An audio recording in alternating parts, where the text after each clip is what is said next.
What's this? A letter for me. Welcome to another episode of Remember the Great Sports Through the Mail Thursdays. Today I'm going to share with you 3 envelopes I recently got back in the mail in 2021. So let me just jump right into this. And this first one is postmarked from Kansas, and it is from former Los Angeles Dodger / Brooklyn Dodger / New York Yankee Fred Kipp on 2. And you can see he signed them in ballpoint pen, so it's kind of hard to see, but that's okay. He is 89 years old, so we're not going to get too picky here. He also signed the 1960 Topps right up here in the corner. And Fred Kipp is unique in the fact that he is the only living player to have pitched for both the Brooklyn Dodgers and New York Yankees that is still alive here in 2021. So let me tell you a little bit about Fred Kipp. I also have a little thing that he included in the envelope, and I'm going to mention that right after we talk about his career. So Fred Kipp grew up in Kansas. He attended Emporia State University in Emporia, Kansas, and he was selected or signed with the Brooklyn Dodgers. Well, in 1953, he was assigned to the Brooklyn Dodgers minor league affiliate, Class B League, and he went 15-6 that year in 1953 with the Dodgers. Well, in 1954, duty called, and Mr. Kipp was out of baseball in 1954, serving his country in the United States military. After a year of being gone, he did return in 1955 with the Brooklyn's minor league affiliate and went 4-2 that season. Well, in 1956, he got a chance to be there for a full season, and he was 24 years old again in the Brooklyn's AAA affiliate in Montreal, and that year he responded with a 20-7 record in 1956.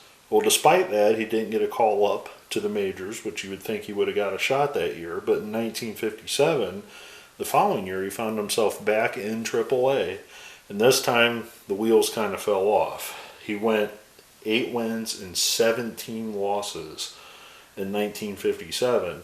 But despite this, he did get called up to the major leagues and made his major league debut with the Brooklyn Dodgers, pitching in 1 game, which would make him a Brooklyn Dodger. Well, in 1958, he got his shot at the majors. This time, he was more used as a reliever than a starter and appeared in 40 games that year for the Los Angeles Dodgers, which would be indicated on this card, and he spent the entire 58 season there. Well, in 59, he spent the bulk, or he only had 2 games in the majors in 59 with the Dodgers, and spent the bulk of the year again in AAA, where he went 14-11. Well, right when the 1960 season started with the Dodgers, he was traded to the New York Yankees for a minor leaguer and Gordy Windhorn. Well, he got a shot at the majors, appeared in 4 games with the Yankees that year in 1960, however spent the bulk of the year appearing in 47 games in 1960 in the Yankees AAA affiliate as a reliever. 1961 and 1962, he would not see the major leagues, and he would finish out his career pitching with the Yankees AAA affiliate at the age of 30 years old. After his career ended, according to his Wikipedia page, he started a construction company in Kansas, and he worked in construction for a long time, to say the least. The one thing I do want to point out about Mr. Kipp is, I'm going to link it down here in the description along with his playing career. Definitely take a look at his Wikipedia page. And I think a lot of the Wikipedia page is attributed to what I'm about to show you, and that is, he sent this along with the signed cards, a copy of, not a copy, but a printout of him advertising, and I'll zoom out so you can see it a little better, his book entitled The Last Yankee Dodger by Fred Kipp. And it's basically just a photocopy front and back. I'm not going to read everything to you, but if you are interested in the book, Mr. Kipp I'll zoom in the best I can. Hopefully this shows up. Mr. Kipp requests that you send $30 to cover postage, and he will autograph the book and send it to you with your name and address, of course. So if you are interested in possibly purchasing this book, just let me know. Shoot me an email. I'll post it down below, and I'll be more than happy to share you Mr. Kipp's address so you can order his book. You know, if you're a big Yankee or Dodger fan, this might be worth reading because this guy was teammates with everybody that you can think of that is historic in the New York Yankees and Brooklyn Dodgers dynasty teams. Another thing about his Wikipedia page, and there's actually a picture on the back. This is a picture of him with Jackie Robinson and Walter Alston, and this is him with Gil Hodges and Pee Wee Reese on a Japanese baseball tour that the Brooklyn Dodgers did, or the Los Angeles Dodgers did, back when he played for them. So that's a pretty cool combination, and he tells stories, I would assume, about that trip. Again, I don't have the book, so just wanted to give out a free advertisement for Mr. Kipp. So thank you very much, Mr. Kipp. All right, this next one is postmarked from Michigan, and I'm not really sure if this was overlooked because he signed 3 and not of the 4. Maybe he has a limit, and that is 1 J Hook on 1, 2, 3 1960 tops. Let me zoom in there. I didn't realize I was still zoomed out. And I included a 62 tops, however he didn't sign it. So maybe somebody can shine some light on this. Is that not him pictured on the card by chance? Or should I just chalk it up as maybe you just overlooked the card and didn't sign it? Because I would imagine that if he had a limit, he would sign that one and not one of those 3. But, you know, I don't know. Maybe you just overlooked it. I mean, these guys are older gentlemen, so sometimes their eyesight may not be the best. So we'll talk about J Hook a little bit in his career. But as you can see, these 1960s turned out great. There is a little damage on every card, though. Somebody wrote in Mets up here at the top, Mets across his face, and Mets up here at the top in pencil. So it is what it is. Obviously, Mr. Hook played for the Mets as well. Considered a top prospect in college at Northwestern University, Hook was signed out of Northwestern University as what they considered a bonus baby at that time. In 1957, after he signed his contract, he appeared in 3 games at just 20 years old for the Cincinnati Reds that season. The following year, in 1958, however, the Reds did send him down to Double-A, where he spent the majority of the season starting 30 out of 33 games that year. He did make 1 appearance, however, in 58 with the Reds. In 1959, he would return to Triple-A for the Reds this time. However, he did get called up during the 59 season, starting 15 of 17 games for the Reds in 1959, splitting his record at 5 wins and 5 losses. Going into 1961, he made the team. However, his stats weren't that great. He appeared in 22 games, started 5 of them, had a win-loss record of 1-3, but his ERA was 7.76. So he struggled quite a bit that year with the Reds. Well, as many of you know, the 1962 New York Mets became an expansion team. And J Hook was sold from the Cincinnati Reds to the newly expanded New York Mets. And at 25 years old, J Hook was penciled in as one of the starters for the Mets in their first year. Well, as abysmal as the Mets were in 1962, Hook, unfortunately, only had 8 wins and 19 losses for the Mets that season. 1963 didn't prove much better for Hook, as he went 4-14 in the 1963 season, splitting his time between starting and being a reliever. 1964 rolled around, and Hook was back up with the Mets.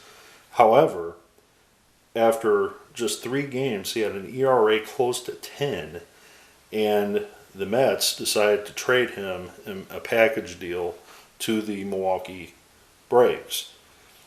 Well, Hook did not pitch for the Milwaukee Braves at the major league level. Instead, finished the year at their AAA affiliate in 1964. Well, during the offseason prior to 1964, Hook had gone back to college to finish up his degree, and instead of trying to return to baseball at 28 years old with the Milwaukee Braves, he decided to retire from baseball and get a job with Chrysler in Detroit.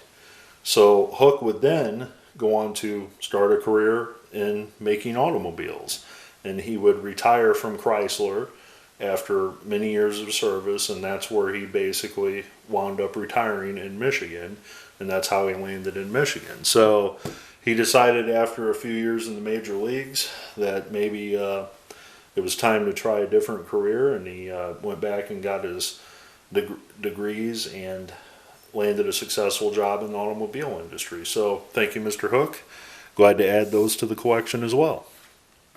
All right, so this final one, I only had 2 cards, unbelievably, in my collection of this individual, despite him pitching for many, many years in the major leagues. I just, for whatever reason, didn't have many cards of this person, despite all the vintage cards that I have in my collection. And this is Mr. Ray Kolp, Red Sox great on 2 of 2. Again, this is all that I had, so that's what I stuck in the envelope, and I was lucky enough to get those back signed from him because I'd never gotten his autograph before. But let me tell you about Ray Culp. He was a very solid pitcher for a number of years for the Boston Red Sox. Ray Culp signed with the Philadelphia Phillies out of high school in Texas in 1959. He was just 17 years old when he was assigned to the D League for the Philadelphia Phillies. He worked his way up from 1959 through 1962 to the Phillies minor league affiliates, their AAA or A level affiliate, where he went 13-8. Well, in 1963, Culp made the major league roster, and he seized the moment, so to speak. He went 14-11 with the Phillies that year as a rookie, and made his first All-Star team and posted a 2.97 ERA. Somehow, I don't know how, he didn't win the Rookie of the Year that year, but that's a pretty fair record for a rookie, for sure. Well, in 1964, he went 8-7. In the following year, he came back with a 14-10 record as a starter. In 1966, he only appeared in 12 games for the Phillies as injuries kind of subsided him, and he went 7-4 overall. Well, after the 1966 season, he was traded with cash to the Chicago Cubs for pitcher Dick Ellsworth. He only spent 1 season with the Cubs, and he fared pretty well, but he had a losing record of just 8 wins and 11 losses. The Cubs pretty much gave up on him, and they traded him to the Boston Red Sox. Well, at this point in his career in 1968, he would become a part of a very, very good Boston Red Sox franchise. He would go 16-6 his first year in Boston.